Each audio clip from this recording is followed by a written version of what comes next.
क्या आप जानते हो हमारे ब्रह्मांड में कितने तारे हैं? आपको जान के यकीन नहीं होगा, लेकिन जितने तारे ब्रह्मांड में है ना, उतने रेत के कण पृथ्वी पर भी नहीं है। बिग बैंग से निकले इस यूनिवर्स ने 1380 करोड़ साल की समय यात्रा पूरी कर ली है। इस वक्त हमारी पृथ्वी पर मनुष्यों की औसत आयु 79 ईयर्स है, जो कि इस ब्रह्मांड के आकार और समय यात्रा के सामने बहुत बहुत बहुत छोटी है। जब हम दिन की शुरुआत करते हैं तो कहीं ना कहीं कल जो हमारे साथ हुआ था उसका मेंटल इफेक्ट आज के दिन पे जरूर होता है। कल का दिन बेकार हुआ था या अच्छा हुआ था, इसके आधार पे हम सुबह सुबह आज का दिन कैसा होगा पहले ही सोच लेते हैं। लेकिन आपको याद रखना चाहिए कि समय की सबसे बड़ी खूबसूरती क्या है। जो एक बार चला गया तो वो सिर्फ यादों के रूप में हमारे दिमाग में रहता है। अब आप में से कई लोग बोलेंगे कि हम अपने बीते हुए टाइम की वजह से आज के वक्त में ठीक से काम नहीं कर पा रहे। मेरे नजरिए में बिल्कुल गलत है। हम बीते हुए वक्त की वजह से नहीं, बल्कि बीते हुए वक्त में हमने जो काम किए थे उसका परिणाम भोग रहे हैं। और अगर आज का ये वक्त आपने किसी बुरे काम में लगा दिया या इसका ठीक से इस्तेमाल नहीं किया तो आने वाले टाइम में यही आपके कर्म आपके सामने दीवार बन के खड़े हो जाएंगे। आइंस्टाइन ने अपनी थ्योरी ऑफ रिलेटिविटी में कहा था कि समय भी एक चाल से नहीं चलता है। ब्रह्मांड में कुछ ऐसी जगह है जहां पर जाके समय का भी कोई मीनिंग नहीं रहता, उसका भी अस्तित्व खत्म हो जाता है या उसकी चाल भी बदल जाती है। जैसे कि ब्लैक होल, जहां पर जाके हर चीज का अंत हो जाता है। सेम थ्योरी ऑफ रिलेटिविटी हमारी डेली लाइफ में भी अप्लाई होती है।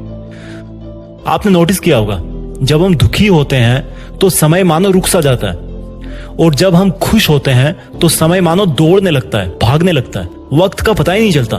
और इस तरह से आप अपने इमोशंस की वजह से अगर समय की चाल से छेड़छाड़ करोगे तो सेम ब्लैक होल वाला हाल आपका होगा। क्योंकि अपने दुखों को दिल से लगाओगे तो वहां से कभी आगे नहीं बढ़ पाओगे। और अगर बहुत ज्यादा खुश रहोगे तो यार कब तक रहोगे?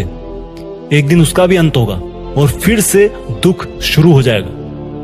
इस चक्कर से बाहर निकलना है। एक इमोशनली मेंटली स्टेबल स्टेट होनी चाहिए जब आप दिन की शुरुआत कर रहे हो। कल क्या हुआ था या कल क्या होगा, ये थॉट्स दिमाग में आना बहुत नॉर्मल सी बात है। लेकिन मेरा यकीन मानो, आपका पास्ट या फ्यूचर आपका ना तो कुछ बिगाड़ सकता है और ना ही आपका कुछ बना सकता है। अगर आपकी जिंदगी की संपूर्ण ताकत किसी चीज में है ना, तो वो है आपका प्रेजेंट। वो प्रेजेंट जिसमें बैठ के आप मेरी बातों को सुन रहे हो, वो प्रेजेंट जिसमें आप हमेशा रहते हो, वो प्रेजेंट जिसमें आप आलस करते हो, रोते हो, गलत काम करते हो, वो प्रेजेंट जिसमें आप खुद के अंदर झांकने की बजाय इस बाहरी दुनिया की तरफ झांकते हो। वापस चलते हैं अपने ब्रह्मांड की तरफ, क्योंकि वहीं से अपनी उत्पत्ति हुई थी। समय कब शुरू हुआ और समय कब अंत होगा?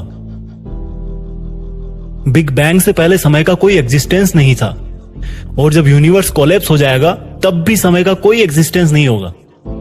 ठीक उसी प्रकार से जब हम पैदा नहीं हुए थे तब हमारा कोई टाइम एग्जिस्ट नहीं करता था, और जब हम मर जाएंगे उसके बाद भी हमारा टाइम एग्जिस्ट नहीं करेगा।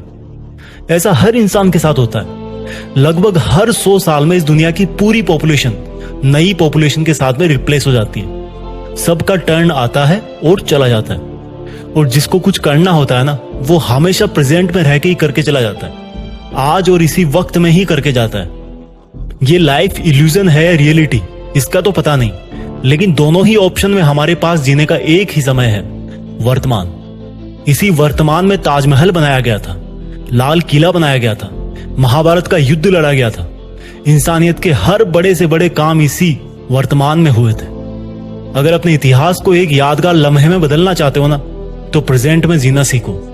आज के वक्त में सबसे जरूरी चीज यही है कि हम अपने हर तरह के वर्तमान में दिन प्रतिदिन, हफ्ते दर हफ्ते, महीने दर महीने और साल दर साल अपना बेस्ट करने की कोशिश करें। ये जो आज का वक्त मिला है ना आपको, उसमें दुनिया को बदल देने की ताकत है, और आप तो इस दुनिया का एक छोटा सा हिस्सा हो। ये पृथ्वी हमारी गैलेक्सी के सामने और हमारी गैलेक्सी इस यूनिवर्स के सामने एक कण के बराबर है। इसलिए अपने मन पे ज्यादा बोझ ना लेना। चीजें ऐसे ही चलती है। जब तक आप अपने आप को प्रेजेंट में फील नहीं करवाओगे तब तक आप अपना फ्यूचर नहीं बना पाओगे।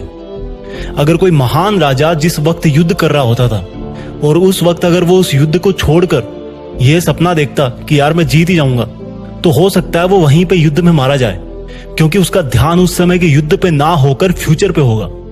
इस जिंदगी को भी अपनी बुरी आदतों से, बुरे एक्सपीरियंस से, अपनी चुनौतियों से एक युद्ध मान के चलो, और उस युद्ध में आपका एक छोटा सा और बड़ा ही प्यारा सा पावरफुल हथियार है स्माइल, मुस्कुराहट। हर चीज को, हर लम्हे को गले से लगाकर स्माइल करते हुए लाइफ में आगे बढ़ते जाओ, अपने प्रेजेंट पे ध्यान देते जाओ। तो उठो आज और इसी वक्त, इस वक्त की कीमत पहचाने। आज इसी वक्त कुछ ऐसा करें कि उससे हमारी फ्यूचर की आधारशिला अपने आप रखी जाए। अब पास्ट और फ्यूचर में बाउंस करने की आवश्यकता नहीं है, जरूरत है सिर्फ वर्तमान में मेहनत करने की। जय हिंद, वंदे मातरम।